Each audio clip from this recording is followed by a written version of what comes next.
महादेव, हर हर महादेव, हर हर महादेव। महिला शक्ति जिंदाबाद। देश की पावर महिला शक्ति, देश का मान महिला शक्ति, देश का सम्मान महिला शक्ति। हर हर महादेव। राष्ट्रीय अध्यक्ष अनिता मैम जिंदाबाद। राष्ट्रीय अध्यक्ष श्री गुलाब जी जसवाल सर जिंदाबाद। श्री बजरंग दास गुरु जी जिंदाबाद। श्री नरेंद्र मोदी जी जिंदाबाद। हर हर महादेव।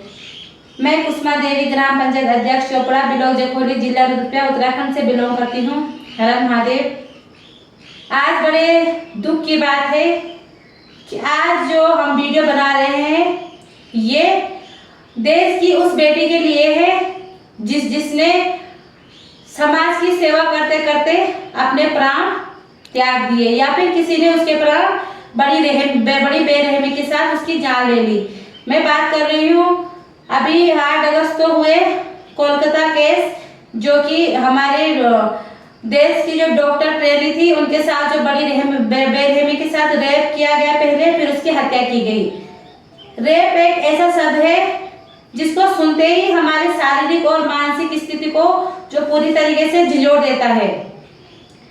अगर बात करें रेप, जैसे अगर किसी के साथ भी रेप की अगर कोई बात होती तो इंसान सबसे पहले मानसिक तरीके से और शारीरिक तरीके से भी घबरा जाता है, क्योंकि ये एक ऐसा शब्द है या फिर हमारे देश के एक ऐसा भयानक सच है जो कि ना कभी रुका है, ना जैसे कि स्थिति है कि ना कभी रुकने वाला है। इसका जो मेन कारण है वो है हमारे देश का कानून। अगर हमारे देश का कानून भी अन्य देशों की तरह सख्त होता तो आज हमारे जो डॉक्टर ट्रेनी डॉक्टर है वो आज हमारे साथ हम लोगों के बीच में होती। जैसे कि कोलकाता में ट्रेनी डॉक्टर अगर जैसे उनके चाहे वो उनकी सजी मर्डर की साजिश हो या सोचे समझे कोई चाल हो, या तो उनके साथ किसी ने जैसे जिन लोगों ने उनका मतलब बड़ी बेरहमी के साथ रेप किया फिर उनको मौत के घाट उतार दिया, ये हमारे देश पे काला धब्बा है। हमारे देश के कानून पे काला धब्बा है, हमारे देश की सरकार पे काला धब्बा है। अगर हमारे देश की सरकार मजबूत होती तो हमारे देश की बहू बेटियां, चाहे वो औरत हो कोई भी हो, चाहे जवान चाहे बूढ़े, चाहे 3 साल की बच्ची हो चाहे 55 साल की महिला हो, उनके साथ ये वारदात कभी नहीं होती। मैं देश के उन सारे नेताओं को, देश की सरकार को और जिन्होंने ये सिर्फ जो इस तरीके की वारदात को अंजाम देते हैं उनको मैं बड़े शर्म के साथ कहना चाहती हूँ, आप लोगों के घर में भी माँ बहनें होंगी, आप लोग भी किसी के रिलेटिव होंगे। वो जैसे ममता मैम है वो भी किसी की बच्ची थी, किसी की बहन थी, किसी की बेटी थी। बड़े हमें सोच के जब हमने ये इस केस के बारे में हमने सुना तो हमारी जो रूह है वो अंदर से कांप उठी कि किस तरीके से एक समाज सेवा जो कि कहते हैं कि डॉक्टर भगवान के रूप होते हैं, उनको बेरहमी के साथ उनका पहले रेप किया गया, उनकी आंखें मतलब चश्मे की वजह से फूट गई, किस तरीके से उनको सर दीवार पे रख के उनकी जो टांगे थी इस तरीके से फाड़ दी गई। तो मतलब हम तो ये सब सोच भी नहीं सकते, लेकिन जो उन ट्रेनी डॉक्टर पे जो बीती होगी उसका दर्द कोई नहीं समझ सकता, उसके परिवार पर जो बीत रही है। हम भगवान से यही प्रार्थना करेंगे कि भगवान उनके परिवार को इस दुख से उभरने की शक्ति दे।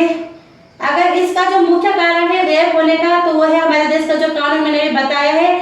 जैसे अन्य देशों में सऊदी अरब में अगर कोई इंसान किसी का रेप करता है तो उसको तुरंत फांसी की सजा या उसका यौन अंग मतलब काट दिया जाता है।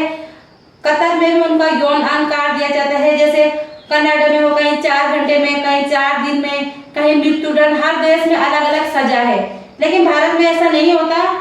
भारत में पहले लोग कैंडी लेके सड़कों पे उतरते हैं, फिर कई दिनों तक मीडिया इस न्यूज को मतलब पूरे देश में दिखाती है, कहीं महीनों तक, फिर कहीं जाके ये केस हाई कोर्ट तक पहुंचता है, फिर सुप्रीम कोर्ट तक पहुंचता है। इस तरीके से बहुत साल लग जाते हैं। फिर कभी हो सकता है कि 10-15 साल में रेपिस्ट को सजा मिलती है। यही कारण है कि हमारे देश की बहु बेटियां सुरक्षित नहीं है, क्योंकि अगर यहाँ पे भी रेप करने वालों को तुरंत सजा दी जाती तो इस तरीके से कोई वारदात हमारे सामने नहीं होती।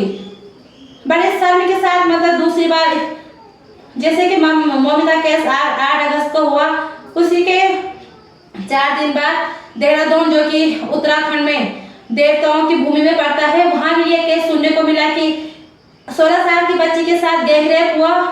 और ये बड़े शर्म के साथ ये मतलब हिम्मत मतलब उन लोगों की जिन्होंने मतलब इतनी गंदी वारदात देखते हुए दोबारा से ऐसे हरकत करने की हिम्मत उन लोगों को मिली।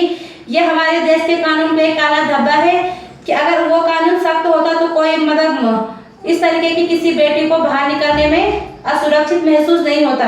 आज ये केस शहरों में हो रहा है, कल गांव तक, फिर परसों हमारे घर तक, हर जगह इस तरीके के दरिंदे हम सबके बीच में घूम रहे हैं। मैं सरकार से मांग करती हूँ या फिर प्रार्थना करती हूँ कि इस तरीके के दरिंदों को तुरंत से तुरंत सजा दें और ममिता मैम को और उनके परिवार को इस दुख से उबरने की शक्ति प्रदान करें। जरूरत पड़ने पे हमारे राष्ट्रीय अध्यक्ष अनिता मैम, गुलाब विजयसवाल और हमारी महिला शक्ति सेवा संस्था की पूरी टीम जरूरत पड़ने पे कोलकाता आ सकती हो और उन दोषियों को सजा देने में हम भी अपना पूरा योगदान देंगे। इसी के साथ मैं अपनी वाणी को यही भी विराम करती हूँ। हर हर महादेव, हर हर महादेव, महिला शक्ति जिंदाबाद।